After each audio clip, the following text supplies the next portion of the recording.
வணக்கம். இது தமிழ்வினின் மதிய நேர பிரதான செய்திகளுடன் நான் யாதவன் லக்ஷனா. முதலில் தலைப்புச் செய்திகள்.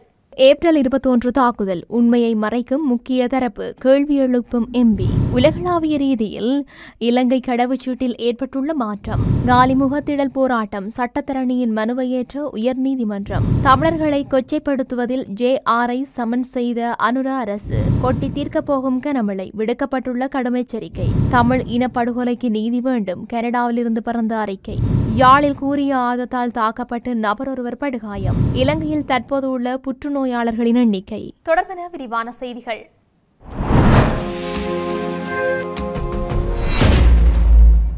ஏப்ரல் 21 தாக்குதல் தொடர்பான விசாரணைகள் முன்னெடுக்கப்படுகின்ற நிலையில் அதன் உண்மையான சாட்சியங்களை நீதிமன்றில் முன்னிலைப்படுத்தாமல் தடுக்கும் பிரதான தரப்பு யார் என்று நாடாளுமன்ற உறுப்பினர் நிஷாம் காரியப்பர் கேள்வி எழுப்பியுள்ளார். நேற்று இடம்பெற்ற நாடாளுமன்ற அமர்வின் போதே அவர் மேற்கொண்டவாறு குறிப்பிட்டுள்ளார். இதன்போது அரசாங்கத்தினால் வெளிப்படுத்தப்படாத நிலையில் கொழும்பு கோட்டை நீதவான் நீதிமன்றில் குற்றப்புலனாய்வு திணைக்களத்தினால் சமர்ப்பிக்கப்பட்டுள்ள அறிக்கையை கோடிட்டு காட்டி அவர் இந்த கேள்வியை முன்வைத்தார். இதன்படி குறித்த அறிக்கையில் குறிப்பிடப்பட்டுள்ளமைக்கு அமைய பெறப்பட்ட சாட்சியங்களின் அடிப்படையில் பிள்ளையான் என்ற சிவனேசதுரை சந்திரகாந்தன் மற்றும் சுரேஷ் சாலே ஆகியோரே பெயரிடப்பட்டுள்ளதாகவும் அவர் தெரிவித்துள்ளார். அத்துடன் அவர்களுக்கு எதிராக வெளிநாட்டு பயண தடையும் குற்றப்புலனாய்வு திணைக்களம் நீதிமன்றத்தினூடாக பெற்றிருக்கின்றது. அதே நேரம் 2018ஆம் ஆண்டு வவுணதீவு பகுதியில் 2 காவல்துறை உத்தியோகத்தர்கள் கொல்லப்பட்டு அவர்களின் ஆயுதங்கள் களவாடப்பட்டமை தொடர்பில் 2015ஆம் ஆண்டே இராணுவத்தின் புலனாய்வு பிரிவுக்கு தகவல் கிடைத்துள்ளமை தெரிய வந்துள்ளதாகவும் நீதிமன்றக்கு சமர்ப்பிக்கப்பட்டுள்ள குறித்த அறிக்கையில் குறிப்பிடப்பட்டுள்ளதாகவும் அவர் சுட்டிக்காட்டினார். எவ்வாறாயினும் அவ்வாறான புலனாய்வு அதிகாரிகள் இதுவரையில் கைது செய்யப்படவில்லை என்றும் அவர்கள் நீதிமன்றில் முன்னிலைப்படுத்தப்படவும் இல்லை என்றும் நாடாளுமன்ற உறுப்பினர் நிஷாம் காரியப்பர் தெரிவித்துள்ளார். 2025ஆம் ஆண்டுக்கான ஹென்லி கடவுச்சீட்டு குறியீட்டில் இலங்கை 91வது இடத்திற்கு முன்னேறியுள்ளது. கடந்த ஆண்டு 96வது இடத்திலிருந்து தற்போது 5 இடங்களால் இலங்கை முன்னேற்றம் அடைந்துள்ளது. சர்வதேச வானூர்தி போக்குவரத்து சங்கத்தின் பிரத்யேக தரவுகளை அடிப்படையாக கொண்ட ஹென்லி பாஸ்போர்ட் குறியீடு முன் விசா இல்லாமல் அணுகக்கூடிய இடங்களின் எண்ணிக்கையின்படி உலகளவில் கடவுச்சீட்டுகளை தரவரிசைப்படுத்துகின்றது. இந்த பட்டியலில் ஆப்கானிஸ்தான் பட்டியலில் கடைசி இடத்தில் இருக்கின்றது. அதே நேரத்தில் சிங்கப்பூர் 2025ஆம் ஆண்டில் முதலிடம் உள்ளது. 2025 குறியீட்டில் குறிப்பிடத்தக்க மாற்றங்களில் இங்கிலாந்து மற்றும் அமெரிக்கா ஆகியவை சரிவை கொண்டிருக்கின்றன. அவை இப்போது முறையே 6வது மற்றும் 10வது இடங்களில் தரப்படுத்தப்பட்டிருக்கின்றன. 2014ஆம் ஆண்டில் முதலிடத்தில் இருந்த அமெரிக்கா குறியீட்டின் 20 ஆண்டு வரலாற்றில் முதன்முறையாக 10வது இடத்துக்கு சென்றுள்ளது. இந்தியா மிகப்பெரிய முன்னேற்றத்தை பதிவு செய்து 85வது இடத்திலிருந்து 77வது இடத்துக்கு முன்னேறியுள்ளது. சவுதி அரேபியாவும் மிகப்பெரிய முன்னேற்றத்தை கண்டது. அது 54வது இடத்திற்கு உயர்ந்துள்ளது. காலிமுகத்தடலில் நடைபெற்ற கோட்டாகோகம போராட்டத்தின் போது தாம் போலீசாரால் சட்டவிரோதமாக கைது செய்யப்பட்டதாக கூறி சட்டத்திரணி நுவான் போப்பகே தாக்கல் செய்த அடிப்படை உரிமைகள் மனுவை தொடர உயர் நீதிமன்றம் அனுமதி அளித்துள்ளது. நியாயமான காரணமின்றி போப்பகே கைது செய்யப்பட்டு நீதிமன்றத்தில் முன்னிலைப்படுத்தப்பட்டதன் மூலம் அரசியலமைப்பின் கீழ் அவரது அடிப்படை உரிமைகளை மீறுவதாக மனுவில் கூறப்பட்டுள்ளது. இந்த நிலையில் நீதியரசர்கள் குமுதினி விக்ரமசிங்க, சோபித ராஜகருணா மற்றும் சம்பத் விஜயரத்ன ஆகியோர் அடங்கிய அமர்வு மனுவை பரிசீலித்த பின்னர் இந்த உத்தரவை பிறப்பித்துள்ளது. அதன்படி உயர்நீதிமன்றம் பெயரிடப்பட்ட பிரதிவாதிகளான போலீஸ் மாதிபர், இராணுவ தளபதி மற்றும் கோட்டை போலீஸ் நிலைய பொறுப்பதிகாரி உட்பட்டவர்களுக்கு அறிவித்தலை அனுப்பியுள்ளது. தமிழ் மக்களின் உணர்வுகளை கொச்சைப்படுத்தும் விடயத்தில் JR ஜெயவர்தன அரசுக்கும் அனுர அரசுக்கும் இடையில் வேறுபாடு இல்லை என்று கொழும்பில் நடைபெற்ற கருப்பு ஜூலை நினைவேந்தல் தின நிகழ்வில் விசனம் வெளியிடப்பட்டுள்ளது. 42 வருடங்களுக்கு முன்னர் கொழும்பில் தமிழ் மக்களுக்கு எதிரான கலவரம் ஆரம்பமான கன்னத்தை சுற்றுவட்டத்தில் கருப்பு ஜூலை நினைவேந்தல் நிகழ்வு நேற்றைய தினம் கொழும்பில் இடம்பெற்றுள்ளது. வடக்கு தெற்கு சகோதரத்து அமைப்பு ஏற்பாடு செய்திருந்த நிகழ்வில் சிவில் சமூகத்தினர், மனித உரிமை ஆர்வலர்கள், செயற்பாட்டாளர்கள் கலந்து கொண்டிருந்தார்கள். கருப்பு ஜூலை நினைவேந்தல் நிகழ்வில் கலந்து கொண்டவர்கள் சகோதரத்துவம் என்ற பெயரில் யாழ்ப்பாணத்தில் கருப்பு ஜூலை வாரத்தில் அரசு முன்னெடுக்கும் நிகழ்வு குறித்து விசனம் வெளியிட்டுள்ளனர். தமிழ் மக்கள் நீதி வேண்டி நிற்கின்ற இந்த தருணத்தில் அவர்களுக்கு நீதி வழங்குவதற்கு பதில் அரசு சகோதரத்துவம் என்ற பெயரில் ஆடல் பாடல்களில் ஈடுபடுகின்றது என்று கருப்பு ஜூலை நினைவேந்தல் நிகழ்வில் கலந்து கொண்டவர்கள் தெரிவித்துள்ளார்கள்.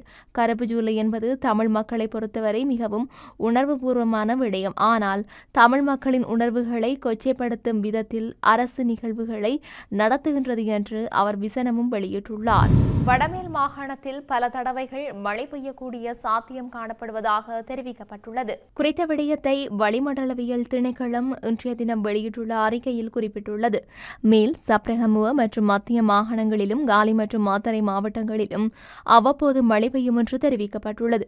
அத்தோடு மத்திய மலைநாட்டின் மேற்கு சரிவு பகுதிகளிலும் வடக்கு வடமத்திய வடமேல் மற்றும் மத்திய மாகாணங்களிலும் திருகோணமலை மற்றும் ஹம்பாந்தோட்டை மாவட்டங்களிலும் அவ்வப்போது மணித்தியாலத்துக்கு 55 தொடக்கம் 60 கிலோமீட்டர் வரையான வேகத்தில் பலத்த காற்று வீசக்கூடும் என்று தெரிவிக்கப்பட்டுள்ளது. மேலும் இடியுடன் கூடிய மழை பெய்யும் போது தற்காலிகமாக உள்ளூர் மயமாக்கப்பட்ட பலத்த காற்று மற்றும் மின்னல் தாக்கத்தால் ஏற்படும் சேதங்களை குறைக்க போதுமான முன்னெச்சரிக்கை நடவடிக்கைகளை எடுக்குமாறு தெரிவிக்கப்பட்டுள்ளமை குறிப்பிடத்தக்கது.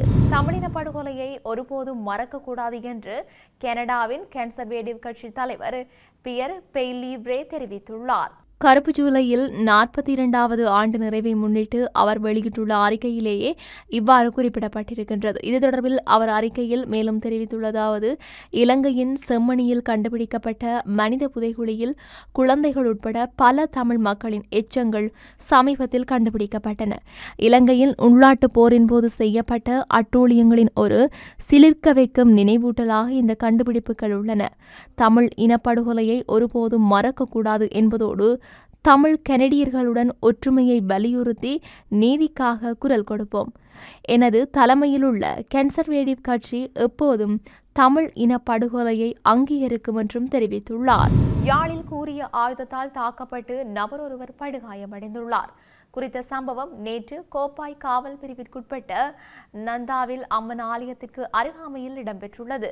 சம்பவம் தொடர்பில் மேலும் தெரிய வருகையில் மது போதையில் இருந்த இருவருக்கிடையே வாய்த்தர்க்கம் ஏற்பட்டு அது கைகலப்பாக மாறியுள்ளது. இந்த நிலையில் கூறிய ஆயுதத்தால் குறித்த நபர் மீது தாக்குதல் நடத்திவிட்டு சந்தேக நபர் தப்பிச் சென்றுள்ளார்.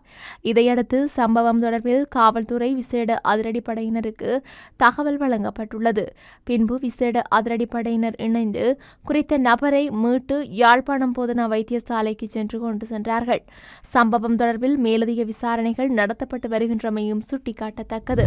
இலங்கையில் தற்போது 3300 ரூபாய் புற்றுநோய்கள் பதிவாகியுள்ளது பல்லறுவை சிகிச்சை நிபுணர் வைத்தியர் பிரசன்ன ஜெயசேகர தெரிவித்துள்ளார். புகைப்பிடித்தல், வெற்றிலை மெல்லுதல் மற்றும் மது அருந்துதல் போன்ற பழக்கங்களால் வாய் புற்றுநோயாளர்களின் எண்ணிக்கை அதிகரித்து வருவதாகவும் அவர் குறிப்பிட்டுள்ளார். 20 முதல் 30 வயதிற்குட்பட்ட இளைஞர்களிடையே வாய் புற்றுநோய் அதிகரித்து வருவதாகவும் இது கவலைக்கிடமான விடயமாக இருப்பதாகவும் அவர் கூறியிருக்கின்றார். நாளாந்தம் சுமார் 10 புதிய நோயாளர்கள் கண்டறியப்படுகின்றார்கள் என்றும் இதில் 15% ஆண்கள் மற்றும் 3% பெண்கள் என்று கண்டறியப்பட்டுள்ளதாக அவர் தெரிவித்துள்ளார். இந்த நிலையை எதிர்கொள்வதற்காக சுகாதார அமைச்சு பொதுமக்களுக்கு விழிப்புணர்வை ஏற்படுத்தும் பிரச்சாரங்களை முன்னெடுத்து வருகின்றது. மேலும் மக்கள் பல் பரிசோதனைகளை முறையாக மேற்கொண்டு ஏதேனும் அசாதாரண அறிகுறிகள் இருந்தால் உடனடியாக மருத்துவரை அணுக வேண்டும் எனவும் வலியுறுத்தப்படுகின்றது. செய்திகளின் நிறைவாக மீண்டும் தலைப்புச் செய்திகள். ஏப்ரல் 21 தாக்குதல் உண்மையை மறைக்கும் முக்கிய தரப்பு கேள்வி எழுப்பும் எம்பி. உலகளாவிய ரீதியில் இலங்கை கடவுச்சீட்டில் ஏற்பட்டுள்ள மாற்றம். காலி முகத்திடல் போராட்டம் சட்டத்தரணியின் மனுவை ஏற்ற உயர்நீதிமன்றம். தமிழர்களை கொச்சைப்படுத்துவதில் JR-ஐ சமன் செய்த அனுர அரசு. கொட்டி தீர்க்கப் போகும் கனமழை விடுக்கப்பட்டுள்ள கடும் எச்சரிக்கை. தமிழ் இனப்படுகொலைக்கு நீதி வேண்டும் கனடாவிலிருந்து பறந்த அறிக்கை. யாழில் கூறிய ஆயுதத்தால் தாக்கப்பட்டு நபர் ஒருவர் படுகாயம். இலங்கையில் தற்போது உள்ள புற்றுநோயாளர்களின் எண்ணிக்கை. இத்துடன் தமிழ்வினின் மதிய நேர பிரதான செய்திகள் நிறைவு பெற்றன. செய்திகளை உடனுக்குடன் அறிந்து கொள்ள தமிழ்வின் என்ற எமது யூடியூப் பக்கத்தினூடாக இணைந்திருங்கள். வணக்கம்.